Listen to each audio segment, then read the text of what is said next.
Muito bem, mais uma vez eu quero significar a minha alegria em estar aqui e poder partilhar dessa experiência com os irmãos. Aqueles que são pastores ou pregadores, eles sabem dessa permanente dúvida que acompanha você na escolha do tema. Então, eu pensei cuidadosamente no que falar. Eu tenho uma quantidade considerável de sermões. Fui pastor aí 10 anos no Canadá e na América. E nesse tempo tive a oportunidade de escrever muitos sermões. E é sempre uma dificuldade, porque você às vezes tem preferências. E hoje, com o mundo digital, você prega aqui e todo mundo já conhece lá o que você disse. Eu vivi o pastor Assílio numa igreja alguns anos atrás, e um pastor lá me disse, o pastor da igreja que havia me convidado, ele disse, e pastor, o que você vai pregar aí? Então eu disse para ele, eu estou pensando em pregar, e falei o que eu ia pregar. Aí ele disse, prega esse não, pastor, esse aí eu já preguei. Tudo bem, tudo bem. Os pregadores não têm que ser originais, eles têm que ser autênticos. Você pode usar boas ideias, pode usar um sermão daqui e dali, contando que você não seja um indivíduo que dependa sempre do sermão dos outros. Mas então, eu dizia para introduzir, pensei cuidadosamente no que falar. Escolhi, ontem à tarde gastei mais algum tempo, relendo vários dos meus sermões. Eu já havia decidido por um, estudei aquele. Hoje de manhã levantei aí pelas 3 da madrugada para rever. E finalmente eu achei que eu devia trocar o tópico e voltar ao meu tema preferido, a pessoa de Cristo. Tem alguns sermões sobre a pessoa de Jesus, algumas ideias são repetidas, outras ideias são acrescentadas, mas hoje de manhã eu queria falar sobre Jesus Cristo. Ellen White disse que há poder na exaltação de Cristo. E ela aconselha, exaltai o homem do Calvário. Por muitos anos eu tenho sido professor. Nesse período eu digo que eu fiz da minha cátedra o meu púlpito, para falar das imensas riquezas de Cristo. Mas eu também tenho viajado muito, estado em muitos lugares. Eu busquei fazer dos púlpitos por onde eu passei o meu quadro negro, a minha cátedra. Tentei fazer da cátedra o púlpito, tentei fazer do púlpito a cátedra. Mas sempre fui acompanhado por um sentimento de absoluta inadequação ao falar de Cristo, por não fazer justiça a Ele. Não consegui apresentar Cristo como eu gostaria de apresentá-lo. Nessa manhã eu começo com o texto de Mateus 21, verso 10. E entrando Jesus em Jerusalém, toda a cidade se alvoroçou e perguntavam, quem é este? A pergunta não é monopólio dos contemporâneos de Jesus. Através da história, tem se perguntado milhões de vezes, quem é este? Não importa porta dos fundos, porta da frente, porta do lado, porta de cima, porta de baixo. Jesus tem sepultado os seus opositores e ele permanece. Supremo, único, exclusivo, Nós, do ponto de vista de informações históricas, nós temos, claro, eu lecionei uma classe intitulada Cristo e os Evangelhos, uma das classes que me deu maior prazer ao lecionar. Alguns pastores que estejam aqui talvez tenham feito essa classe. Apresentávamos as provas históricas da veracidade histórica de Cristo, as evidências históricas da veracidade histórica de Cristo. Não sabemos muito a respeito da sua aparência. Os Evangelhos e o Novo Testamento omitem esse tipo de informação. Alguns são preocupados com esse tipo de coisa. Eu guardo nos meus arquivos uma carta do senador Públio Lentulus, ao imperador Tibério César. Públio Lentulus foi um representante de Roma em Jerusalém. Essa carta tem sido objeto de muitas controvérsias. Alguns atribuem a diferentes fontes. Eu não vou ler a carta, ela tem um conteúdo belíssimo. E, de fato, ela até nos emociona ao descrever a Jesus. Fala, ele tem cabelos de cor de amêndoa, bem madura, são distendidos até as orelhas e as espáduas são da cor da terra, porém mais reluzentes. Tem no meio da fronte uma linha que separa os cabelos ao estilo judeus. Fala da beleza de Cristo, e muito dizendo que ele era semelhante à sua mãe, uma das mulheres mais belas conhecidas por essa região. Fala da sua forma de tratar as pessoas, do seu olhar. Os evangelhos omitem. Isso pode ser tratado como ficção. O certo é que Jesus é ímpar, por qualquer ângulo que você o analise. Eu tenho dito que há 3 formas de você entrar no planeta Terra, um deles é a criação, o outro, Adão e Eva, claro, criação, procriação, todos nós que estamos aqui, e mais os 6 bilhões de tupiniquins que infectam esse planeta. Eu preguei em algum lugar no Nordeste, e eu falei, os tupiniquins, 6 bilhões deles. Uma irmãzinha na saída veio pisando forte. E ela disse, nós somos tupiniquins, e o senhor o que é? Tupiniquim também.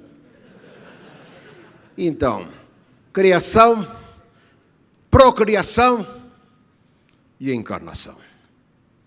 E aqui, Jesus Cristo reina supremo, único. Quem é Ele? Uma coisa é certa. A figura que emerge dos evangelhos é muito diferente daquilo que o pietismo religioso mistificou, um Cristo pálido, fraco, muito parecido com as figuras dos vidros estanhados das catedrais, tanto da Europa como do Canadá. Vocês já observaram os quadros católicos que vêm da Idade Média, ilustrando o Cristo apenas de 2 formas.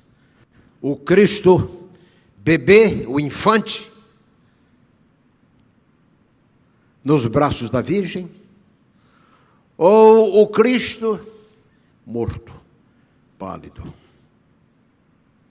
também nos braços da Virgem. Em outras palavras, esse tipo de Cristo entra e sai da história sem vida, sem partilhar da experiência, remoto, estranho à vida, distante dos lugares onde as pessoas nascem, vivem, sofrem e morrem. Uma mulher em Nova York disse que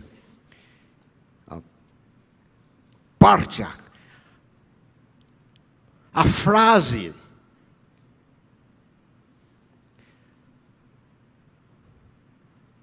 do credo cristão, não tem nada a ver com a Igreja Católica, isso é um credo que foi escrito no 2º século para delimitar o que a Igreja, o que os cristãos criam. Então, o credo diz, crê em Deus Pai Todo-Poderoso, Criador dos céus e da terra, em Jesus Cristo, que foi julgado sob Pôncio Pilatos, morto, crucificado, desceu ao inferno. E aquela mulher de Nova York dizia que a frase do credo que mais me impressiona é que ele desceu ao inferno. O inferno representando aí a sepultura, claro, mas ela entendeu como o sofrimento, o Cristo identificado conosco. E ela dizia, essa é a parte do credo que eu mais aprecio, que ele desceu ao inferno, porque é lá que eu vivo a maior parte do tempo. Jesus se identificou conosco, com as nossas agonias. Eu confesso que eu teria muita dificuldade em crer em Deus, não fosse pela encarnação de Jesus. Lutero falava da teologia crucis, que se tornou o princípio para ele. E ele dizia que esta é a única forma, o único princípio para o conhecimento de Deus, em oposição à teologia glória, representada pela igreja medieval e os seus teólogos escolásticos. Teologia crucis. A humilhação, o sofrimento. Deus na cruz, como vimos ontem, abandonado, Deus abandonado.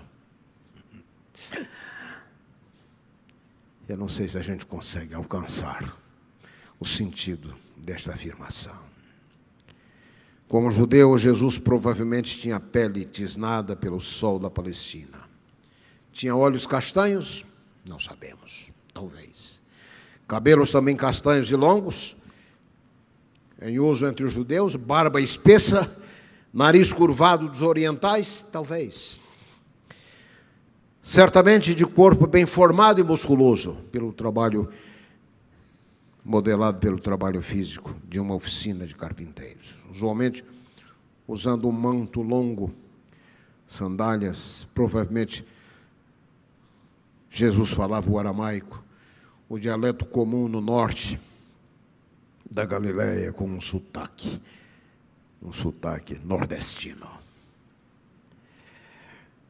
Falava o hebraico, a língua das Escrituras do Antigo Testamento, na qual ele havia discutido as Escrituras com os doutores no templo. Falava o grego, certamente, a língua franca da época, comum na Galileia. Provavelmente ele também falava o latim, a língua das forças romanas que haviam invadido a Judéia. Utilizava ele um bastão nas suas viagens? É provável. Suas jornadas. Mas isso é tudo que nós podemos afirmar dos elementos físicos da aparência de Cristo. Os evangelhos não têm nenhum interesse nesses detalhes. Contudo, os evangelhos se concentram em outros aspectos da sua personalidade, do seu caráter. Além dessa preocupação com a sua altura, com a cor dos seus olhos, dos seus cabelos, tais detalhes de natureza externa não interessam aos escritores do Evangelho. Para você ter uma ideia, há muita gente preocupada com onde esteve Jesus dos 12 até os 27. Tolice. Se a Bíblia fosse tratar cada detalhe da vida de Cristo, nós teríamos uma enciclopédia. Os evangelhos, os 4 evangelhos, se concentram em uma semana da vida de Cristo, porque é aqui que está o foco. Marcos e João gastam 50% da narrativa ao descrever apenas uma semana da vida de Jesus. Os evangelhos, contudo, dos evangelhos, emergem traços, linhas do seu caráter, que sugerem algumas características que dominam as cenas nessas narrativas, as suas ações, por exemplo, seus sermões, suas parábolas, seus ensinos, seus confrontos com os seus opositores e a maneira geral como ele tratou as pessoas que o buscaram. Eu estou escrevendo um outro livro sobre Cristo, na minha tentativa de me redimir. O Rabi Inadministrável é o título. E essa semana lá na Bahia, a Bahia tem sido uma inspiração para mim, porque esse tempo que eu passo lá de férias na casa da sogra é o tempo que eu passo escrevendo. E eu escrevi um capítulo sobre a purificação do templo, a maneira como Jesus enfrentou aquela gente, saduceus, poderosos, uma casta urbana, poderosíssimos, e como Jesus, de forma destemida e quase ousada, deixa transparecer a sua enorme autoridade ao expulsar os cambistas do templo. Outros interesses que Jesus fere nessa sua ação de purificação do templo. Ali ele estabelece no início, em João, no início do seu ministério, seu manifesto. Eu gostaria de falar de algumas características de Cristo que nós encontramos nos evangelhos. A primeira delas, eu tenho dito, Jesus era muito inteligente, inteligentíssimo. Frequentemente ele confundiu os líderes religiosos que buscaram envolvê-lo em debates, em tentativas de enredá-lo como transgressor das futricas das suas tradições. Mateus 21, verso 23 a 27, a pergunta: com que autoridade você faz essas coisas? Jesus responde com um absoluto rasgo de inteligência. Com que autoridade João Batista pregou? Era ela do céu ou da terra? A pergunta confunde os opositores, porque eles sabem, eles começam a discutir. Os homens de caras compridas, vestidos em estolas, aparência como que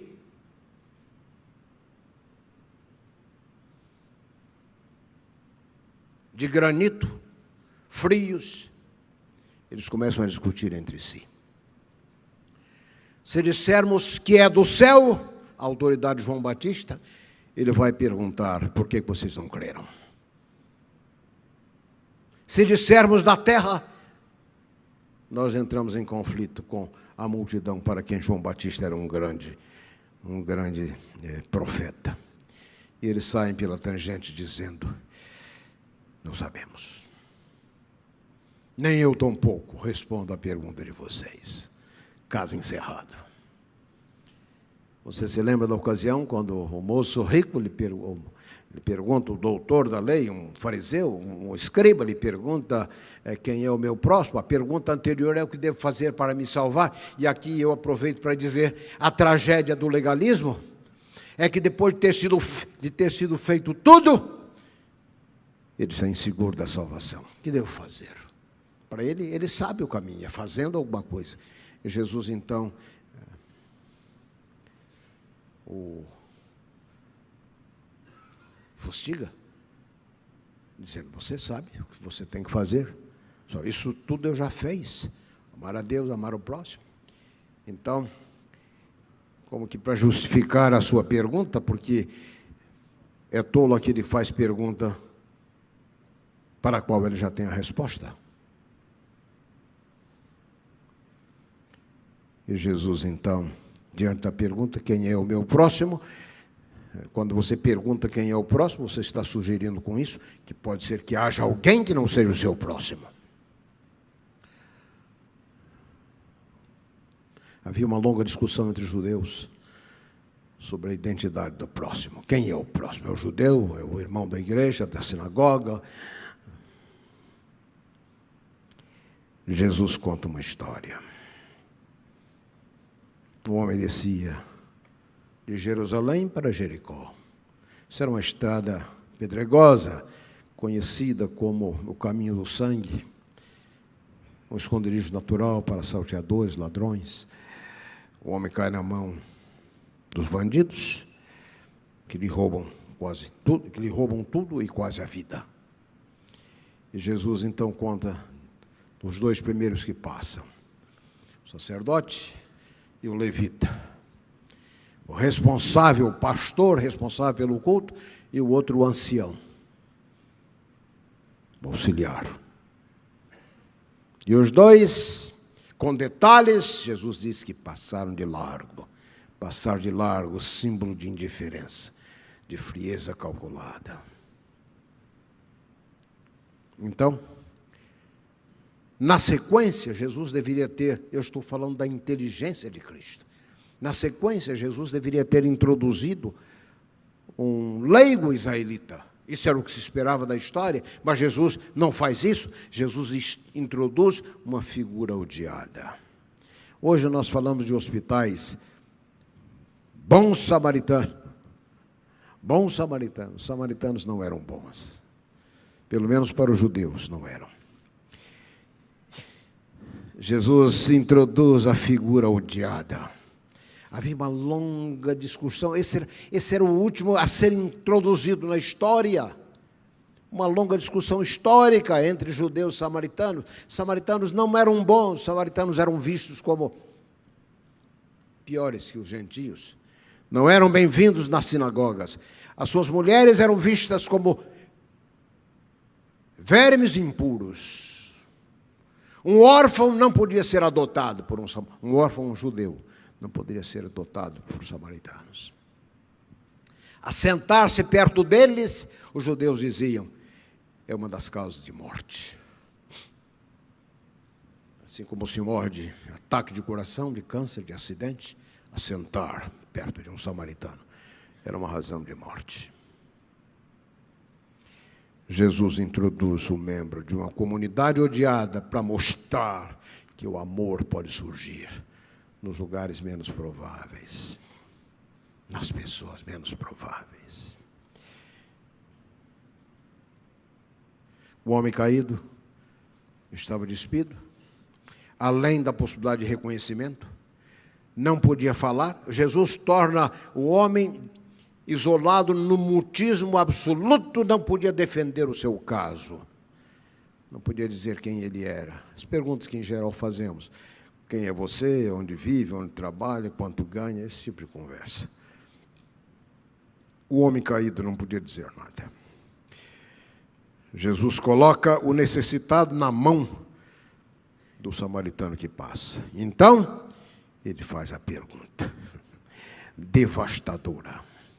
A pergunta que ilustra e demonstra a sua inteligência.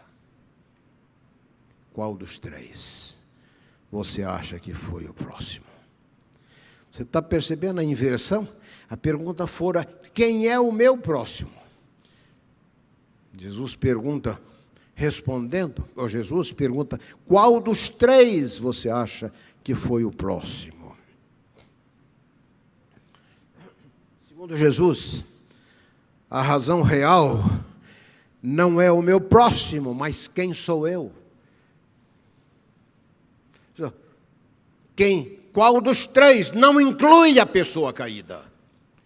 Em geral, nós dizemos que o próximo é a pessoa em necessidade. Não é essa a resposta de Cristo. Pode ser que seja, mas a resposta de Cristo é outra. Qual dos três? O levita, o sacerdote e o samaritano. Qual dos três foi o próximo?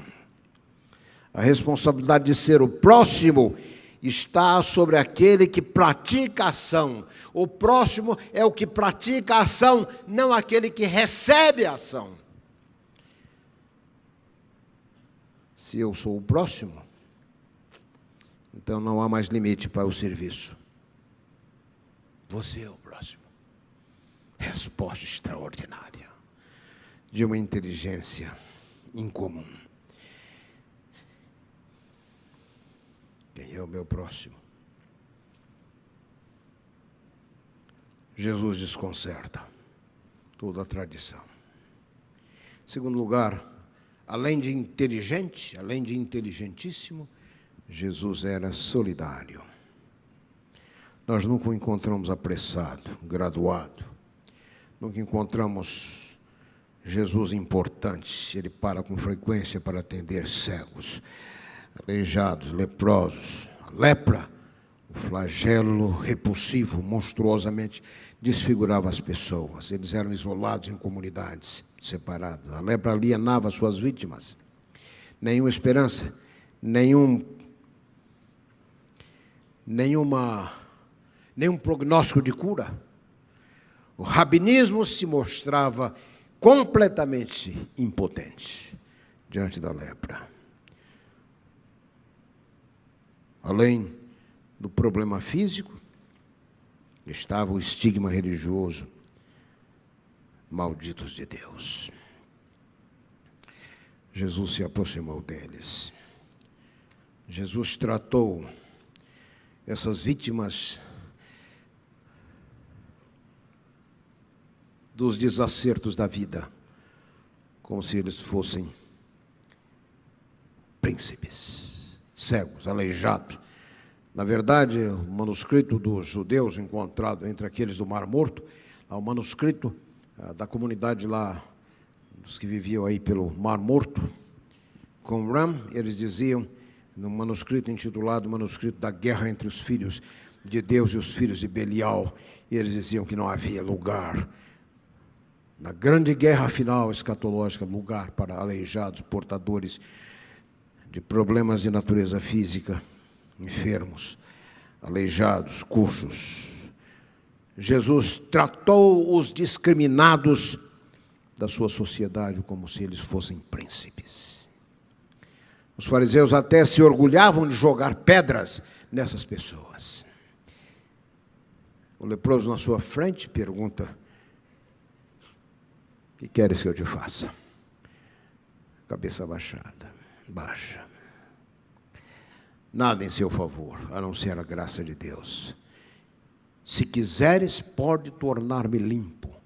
Jesus responde com a sua voz de barítono, quero ser limpo. Quero. Você se lembra de um outro evento descrito em Lucas, capítulo 22, verso 14? O homem mudo, que é visto como endemoniado, seria ele endemoniado, como resultado seria ele mudo e surdo em função da possessão maligna? Ou seria o caso de que na sociedade nos dias de Cristo essas doenças eram vistas como possessões, sociedade religiosa, vistas doenças naturais, vistas como resultado da ação de demônios. O fato é que esse homem era mudo. E em virtude da sua mudez, ele era certamente pobre. Quando o seu pai morreu, eu imagino, ele foi dormir muitas noites, faminto. A sua mãe tornou-se a única pessoa por meio de quem ele podia relacionar-se com o mundo. Com o falecimento dela, tornou-se completamente incapaz de partilhar qualquer coisa com as pessoas. Ou mesmo explicar porque ele chorava ou porque ele ria. Tornou-se hostil, certamente. Tornou-se solitário, completamente descuidado, com a aparência, com a barba, com os cabelos emaranhados, com as roupas mal cheirosas. Será que era por isso que ele era visto como endemoniado? Nós não sabemos os detalhes. Mas não poder falar deve ser um formidável fardo. Não poder explicar, não poder defender-se, não poder pedir ajuda, tornar-se uma vítima fácil do bullying, das brincadeiras das crianças da cidade que zombavam dele, certamente dizendo: ele tem demônio, ele tem demônio. Alvo fácil e indefeso das brincadeiras, das pedras. Qual o seu nome? O Evangelho não diz. Um livro escrito por Frederick Hoke Bosch atribui a ele um livro fascinante, o poder na fraqueza. Chama esse homem de Natã. A vida de Natã aparentemente não tinha nenhum valor, não valia nada, até o seu encontro com Cristo. Mas aqui está o elemento extraordinário da solidariedade de Cristo.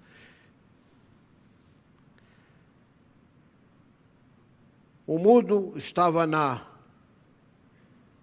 multidão que cercava Jesus, e sem dizer uma palavra.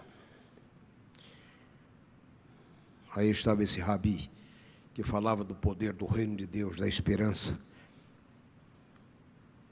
Natã, assustado na multidão, foi alcançado por graça infinita, sem dizer uma palavra. Os olhos agudos de Cristo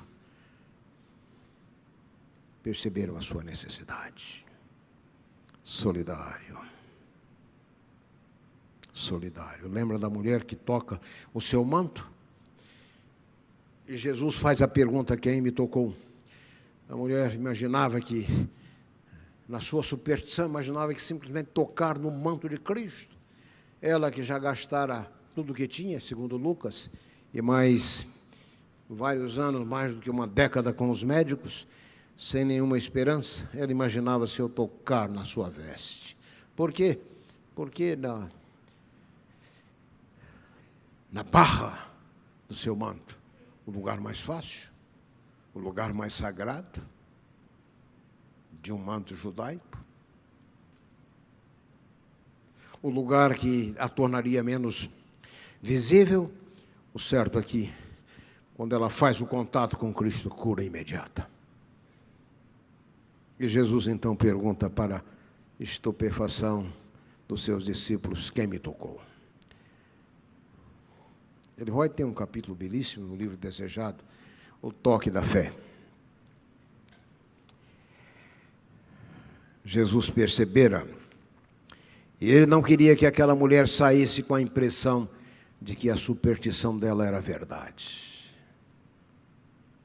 Ela pode ter estremecido, julgando que perderia a bênção da saúde que ela conseguira se ela fosse identificada. Quem me tocou? Jesus não queria que ela saísse com a ideia de que fora o simples toque, mas o toque da fé. Jesus estava dizendo para ela: não foi você quem me tocou, fui eu quem tocou você. Solidário. Solidário. Jesus queria que ela soubesse que ela fora notada, que você tem valor. Além de inteligente, além de solidário, Jesus era também direto, absolutamente direto. Suas palavras, suas ações iam sempre a jugular do problema, sem esse tradicional e famoso jogo de cintura, politicamente correto. Nicodemos vem conversar com ele, um membro das altos escalões da sociedade, membro do Sinédrio, primeiro contato missionário de Cristo. Jesus não doura a pílula, Jesus não diminui a exigência para aumentar os resultados. Prática tão comum entre nós. Jesus diz para ele: você tem que nascer de novo. Que golpe extraordinário no castelo desse homem. Se ele está entendendo bem. Nicodemos, o nome significa vitória do povo. Era o que ele esperava, certamente. Mas se ele está entendendo bem, esse Jesus está lhe dizendo que nada dessa sua tradição tem valor. Tem que nascer de novo. Nascer de novo, irmãos, é exigência universal, básica do reino de Deus. Se você não entender isso, não vai entender mais nada. Já viram como hoje os jovens perguntam, e os adultos têm as suas perguntas também: por que eu não posso ir à balada? Por que não pode ter sexo antes do casamento? Você não pode ver? Não posso ver. Você não pode ver porque você está morto. Morto não vê nada mesmo. Requerimento universal do reino de Deus. Se você não entender isso, querido, conversão, você não vai entender mais nada. Nada mais. Jesus era direto. Lembra da mulher apanhada em adultério, em João, capítulo 8? Um grupo feroz, doloso, apanham essa mulher.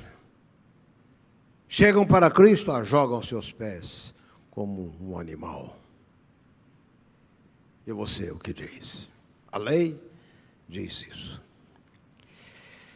Jesus viu nos olhos deles o dolo, a malícia. Jesus fez a leitura.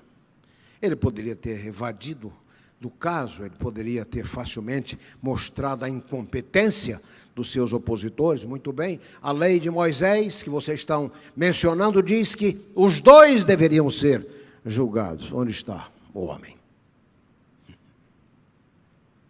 Além do mais, a lei dizia que era o marido que deveria fazer a acusação. Onde está ele? Era ela casada? Jesus poderia ter ganho tempo nessa conversa toda. Tudo isso indicava a fraude. Essas coisas praticadas não são praticadas na rua. Foram apanhados num quarto. Não teria o homem sido pago pelos fariseus para criarem esse clima, esse ambiente, porque o homem não apareceu. Ele recebeu um salvo-conduto dos inimigos de Cristo e apenas a mulher foi trazida. Jesus percebeu tudo isso, certamente. O que ele faz? Jesus percebe que se ele inocenta a mulher, ele se coloca em conflito com a multidão, que aceitava a autoridade de Moisés. Mas nesse caso ele estaria sendo coerente com a sua teoria, com a sua tese, a tese da sua pregação. Se por outro lado ele permite que ela seja apedrejada, então ele se coloca contra a tese central de misericórdia. Então, de qualquer forma, aquilo parecia uma arapuca que não tinha saída. O que faz ele, nós sabemos, escreveu, mas nós não sabemos o que ele escreveu. Mas o que quer que ele tenha escrito assustou a malícia dos que queriam enredá-lo. Antigos pais da igreja dizem que Jesus fez uma lista dos pecados da sua audiência. Irmãos, somente alguém que é senhor das suas emoções poderia manter a calma numa situação como esta. A sua resposta, então, com olhos que parecem nem piscar, ele responde: e tu o que dizes? Ele disse, quem não tem pecados, atire a primeira pedra. Quem não tem pecados. Quem pode resistir a um julgamento dessa natureza? Jesus era mestre em tirar as pessoas da plateia e colocá-las no palco para ajudá-las a pensar. Jesus autorizou a lançar as pedras, que eles lançassem a pedra. Mas primeiro eles deveriam pensar. Jesus os eleva a um tribunal mais alto, a própria consciência, e eles se lembraram dos ontens, dos yesterdays, da semana passada. Já pensaram se nós aplicássemos esse tipo de compreensão nos nossos julgamentos, nas nossas comissões de igreja?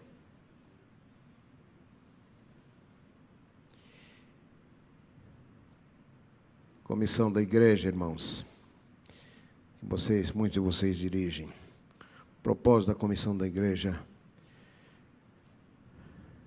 é restaurador.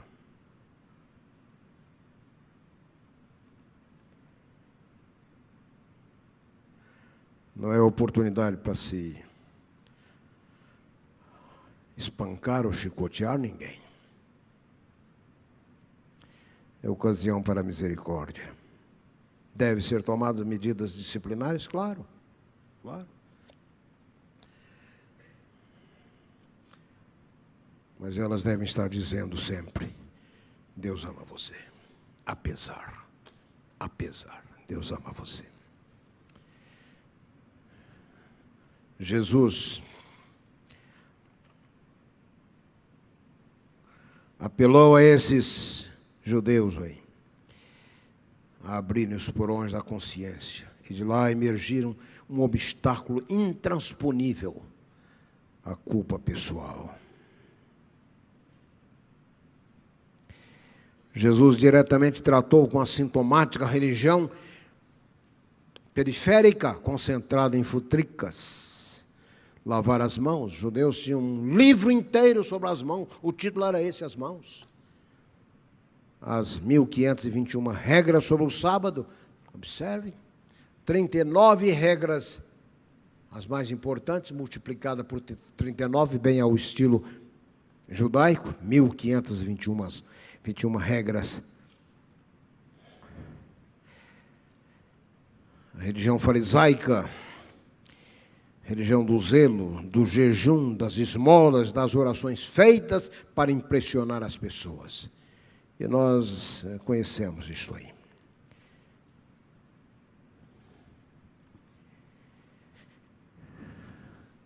Quando mosquitos engolindo dinossauros. Esta é a religião de muitos. Uma outra característica de Jesus, do Jesus dos evangelhos, era a sua personalidade carismática, atraindo homens e mulheres, aqueles que não haviam sido infectados pelo câncer da duplicidade e do cinismo. Sua linguagem era simples. Suas histórias faziam as pessoas refletirem, e elas até hoje nos fazem lembrar. Ainda hoje, o nome de Jesus, seus ensinos tornam os olhos brilhantes e úmidos. Fyodor Dostoiévski, o novelista russo, no livro Diário de um Escritor, ele fala da sua sede de crer, e ele admite: nada há de mais belo, nada há de mais profundo, nada há de mais perfeito do que Cristo. Não só não há, mas não poderia haver. Em quinto lugar, a sua vida era validada por sua conduta. Pregava o que vivia e vivia o que pregava. Quem de vós me convence de pecado? Vem aí o príncipe deste mundo, ele não tem nada em mim. Ontem eu mencionei aqui essa ideia de alguns de que uma geração perfeita vai vindicar o caráter de Deus. Eu queria ter trazido. Eu dei a página errada. Vou corrigir o meu engano de ontem. Patriarcas e Profetas, página 64 e 65. Ellen White menciona as duas razões pelas quais Cristo veio a esse pequeno planeta. Uma delas, resgatar a raça humana. Em segundo, ele veio para restaurar, reivindicar o caráter de Deus. O único homem perfeito. Deus não depende de uma geração perfeita, de vegetarianos. Não estou dizendo que esse vegetarianismo seja ruim, não é isso que eu estou dizendo. Estou dizendo que isso não qualifica você como passaporte para o reino de Deus. E alguns acham que uma geração. Essa é a ideia de um cavaleiro chamado Andreasen, Milian Lauritz Andreasen, na década de 50, veio com uma multidão. Aí começa esse adventismo partidário, sectarista que você tem hoje. Alguns outros dependeram de forças anteriores, mas Andreasen foi uma principal força, e ele tinha essa ideia. O único homem perfeito, Jesus Cristo, o homem-Deus. Ele fez a plena e completa reivindicação do caráter de Deus. Leia lá, Patriarcas e Profetas, páginas 64 e 65. Jesus, em sexto lugar, falava com grande autoridade. A sua autoridade surpreende, estarrece, transfixia. Uma autoridade desconhecida, em verdade, eu vos digo, frase nunca utilizada antes.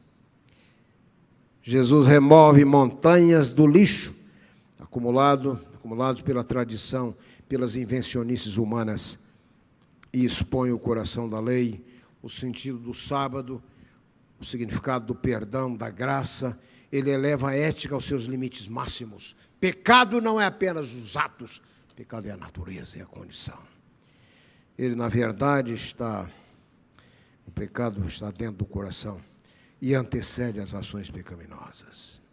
A autoridade sobre a natureza. Você se lembra quando ele num barco dormia e um grande maremoto, vamos dizer assim, surge. A palavra grega utilizada aí é a palavra sismos, que é a palavra utilizada para descrever os fenômenos sismográficos, sismografia.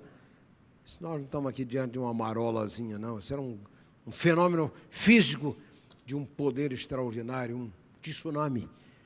E Jesus repreende os ventos.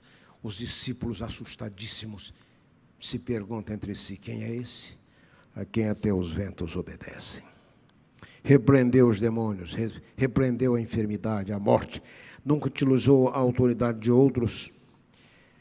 Sua autoridade vinha dele mesmo, da sua pessoa, do centro da sua pessoa, de quem ele era. Não tinha posição, nunca teve cargo, não teve nenhum escritório, nenhum lugar para atender as pessoas. Atendeu as pessoas aonde ele as encontrou.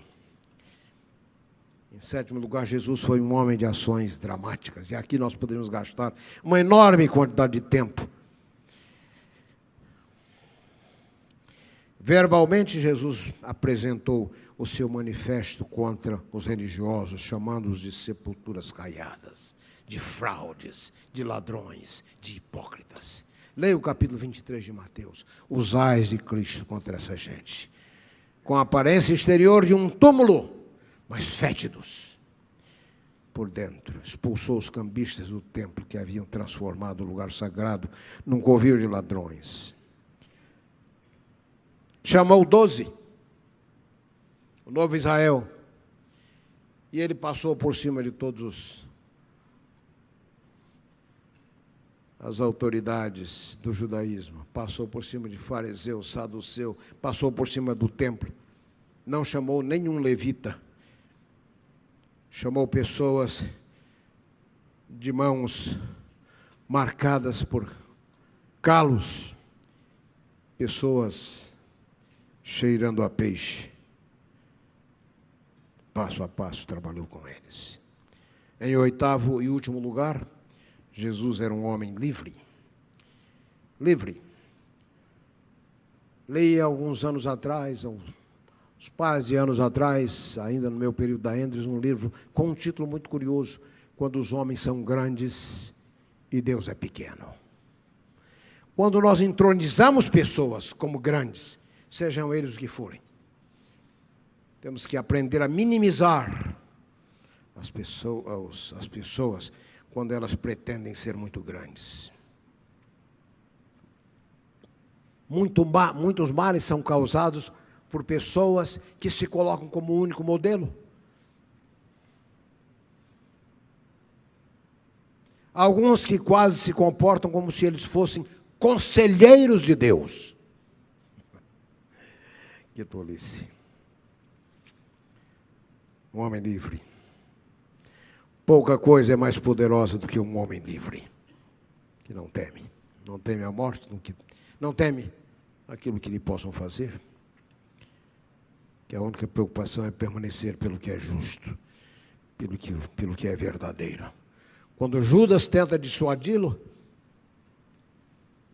do seu destino, ele disse: para essa hora eu vim ao mundo. Jesus era um homem livre, livre de medos, livre da corrupção, livre da cobiça, livre da arrogância, livre da lascívia, livre do materialismo, livre do poder da ganância. Perante Anás e Caifás, ele nada responde. O silêncio é o argumento dos fortes. Perante Pilatos, o homem especialista em estratégia, enviado por Roma, por suas qualificações, havia estudado nas grandes universidades do seu tempo, mas as universidades não o haviam preparado para esse encontro com Jesus. Fica estarrecido. Quando ele arrisca, sabe que eu poderia te libertar, tem o poder? Jesus lhe responde: não tens nenhum poder sobre mim. Você não tem nenhum poder sobre mim. Pilatos não fora preparado para esse tipo de encontro. Nunca intimidado Jesus por aqueles que se julgavam grandes, mas que na sua presença não passavam de figuras patéticas. Livre para cumprir a sua missão, a missão da sua vida. Como era Jesus, como nenhum outro, antes dele ou depois dele. Através da história, Jesus tem inspirado a muita gente. Muitos dos seus inimigos, ao ser expostos a ele, ao estudá-lo com sinceridade, foram transformados. O caso mais claro, Saulo de Tarso, o erudito de Tarso. Frank Morrison, um jornalista inglês cético, escreveu o livro Quem Afastou a Pedra. Fez um estudo sobre a ressurreição de Jesus, como descrito nas Escrituras. E ele conclui que aqueles argumentos utilizados para mostrar que Jesus de fato havia ressuscitado seria aceito como evidência em qualquer tribunal sério.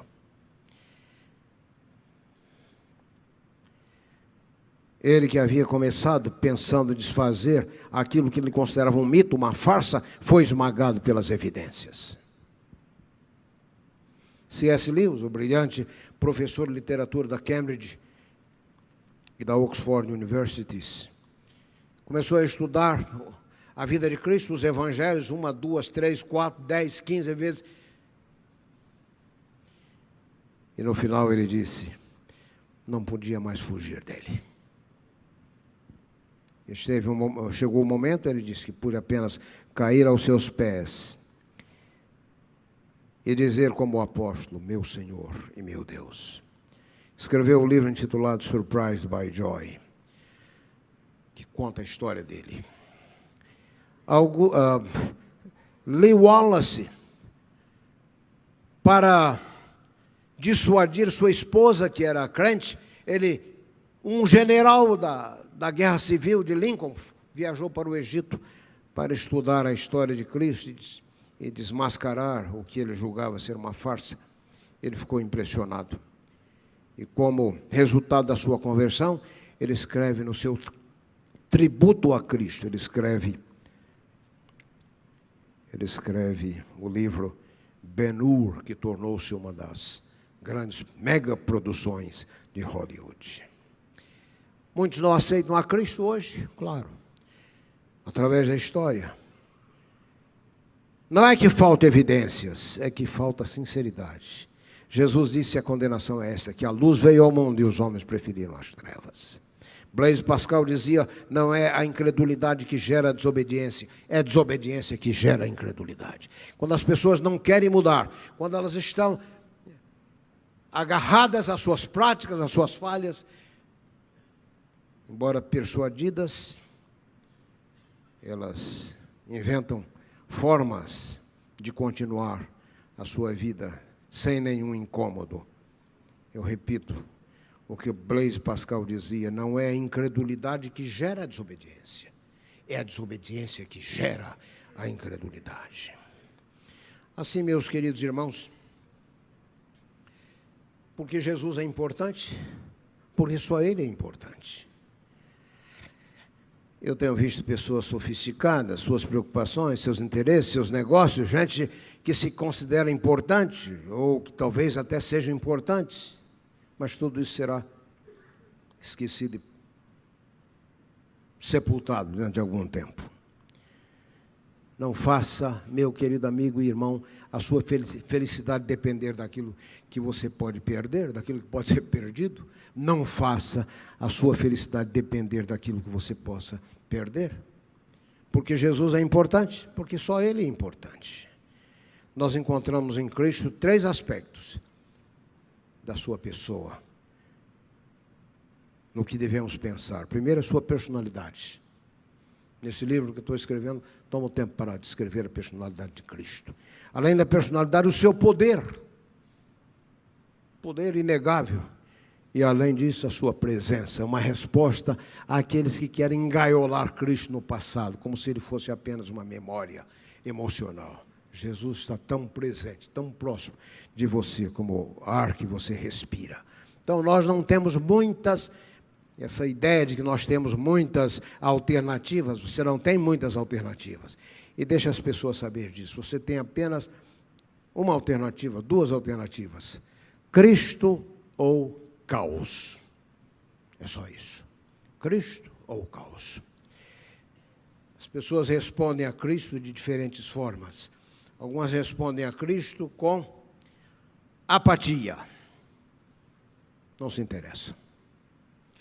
Outros, além da apatia, respondem com antipatia. Eu viajei uma ocasião com um camarada assentado aí ao meu lado no avião, vendo que eu estava lendo, ele disse: quer dizer que você é crente? Eu disse: eu sou crente. E mais do que isso, sou pastor. Eu sou ateu. Você é ateu? Disse ser professor universitário da cidade para onde a gente estava indo. Fomos discutindo as evidências de Deus, as evidências de Cristo. No final nos despedimos e ele continuava na sua teoria de oposição a Deus, e ateísmo missionário. E então eu vi lá buscando a sua mala, para pegar a sua mala. Eu já tinha minha pequena maleta comigo, fui despedir-me dele. E eu disse: vou orar por você. Ele disse: e você acha que Deus vai se preocupar com ateu missionário, com o inimigo? E eu lhe disse: você se surpreenderia, porque Jesus disse que Deus faz nascer o seu sol sobre bons e maus, e manda a sua chuva sobre os bons e os ímpios. Mas eu perguntei para ele: e por que você estava em São Paulo, se você mora aqui nesse lugar? Baixou a cabeça. E ele disse: eu tenho AIDS. Estou num tratamento de célula-tronco lá em São Paulo. Vou orar por você mais ainda. E continuo orando por ele. Assim é Jesus. Recebe, aceita, purifica e transforma. Eu convidei aí o Arlen e a Ivani para tocarem e cantar no final desse nosso devocional. Queria lembrar, irmãos, que quando tratamos com Cristo, estamos tratando com alguém vivo. Ele é o desafio de alguém vivo.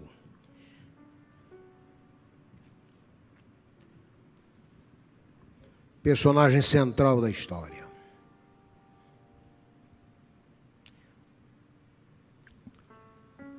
Vocês têm ouvido falar muito dos sinais da volta de Jesus, não é isso? Há muita gente impressionada com os sinais da volta de Jesus, e alguns eles expressam essa preocupação com os seus cálculos, e por aí estão alguns cálculos. Não faz muito tempo tínhamos um profeta aí, dos 7 reis papas.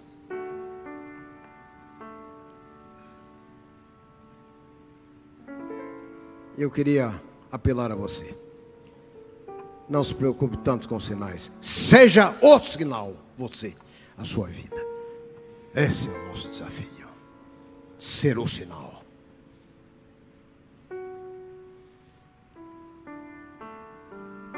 Seu testemunho em favor de Cristo. Jesus não precisa de advogado. Muita gente quer ser advogado de Jesus. Fazer apologia, não precisa. Jesus disse que nós devemos ser testemunhas. Testemunhas. Seja você o sinal aonde você vive, aonde você serve, na sua família, na sua igreja. Seja o sinal. É isso que ele está esperando Deus abençoe vocês.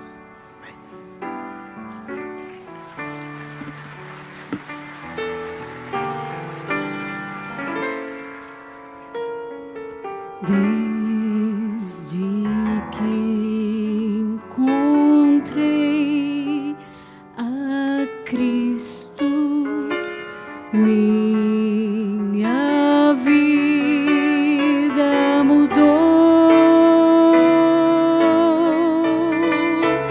Desde que aceitei meu mestre, eu quero servi-lo com tudo que sou. Eu quero servi-lo, pois dele é a paz. Se mais eu o sirvo, mais graça ele traz. Irei sempre amá-lo com vida e com fé, pois quanto mais o sirvo, mais doce ele é. Dia a dia sinto as bênçãos que Jesus quer nos dar. Seu amor nos traz conforto. Se a vida lhe entrego, mas vida ele dá. Eu quero servi-lo, pois dele é a paz. Se mais eu o sirvo, mais graça ele dá. Irei sempre amá-lo com vida e com fé, pois quanto mais o sirvo, mais doce ele é. Pois quanto mais o sirvo, mais doce ele é.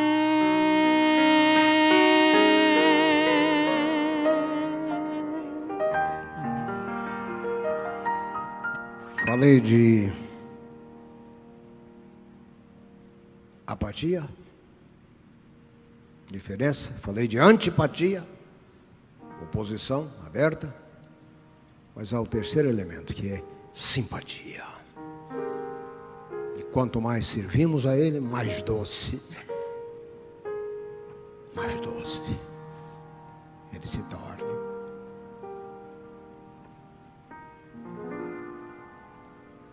O amigo infalível da jornada.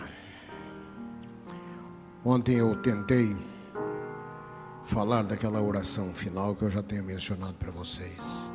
Agora vamos falar de maneira plena e completa.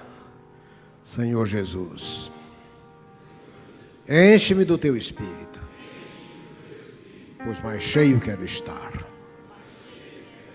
Eu, o menor dos teus vasos, posso muito transbordar. Senhor Jesus, enche-me do teu Espírito, pois mais cheio quero estar. Eu, o menor dos teus vasos, posso muito transbordar. Amém. Amém. Essa é a minha resposta a Cristo. Enche-me do teu Espírito. Transborda-me, Senhor. O menor dos teus vasos que eu possa transbordar. Deus abençoe vocês. Deus abençoe vocês. Deus abençoe vocês. Vamos orar. Deus e Pai, Deus e graça. Deus do Senhor Jesus Cristo, nosso querido Salvador. O Deus das luzes, Pai das luzes, em quem não há mudança nem sombra de variação. Nós te louvamos nessa manhã pelo dom de Cristo, a sua encarnação, a inspiração, o seu poder, Jesus como a luz que purifica, aquece, ilumina e transforma. Seja uma realidade na vida de cada um de nós. Que esses irmãos anciãos sejam um poderoso testemunho da graça de Jesus, aonde eles estiverem, aonde eles servirem. Nós pedimos isso com a nossa cabeça, a nossa fronte e a nossa vontade, curvados diante de Ti, no nome de Jesus. Amém.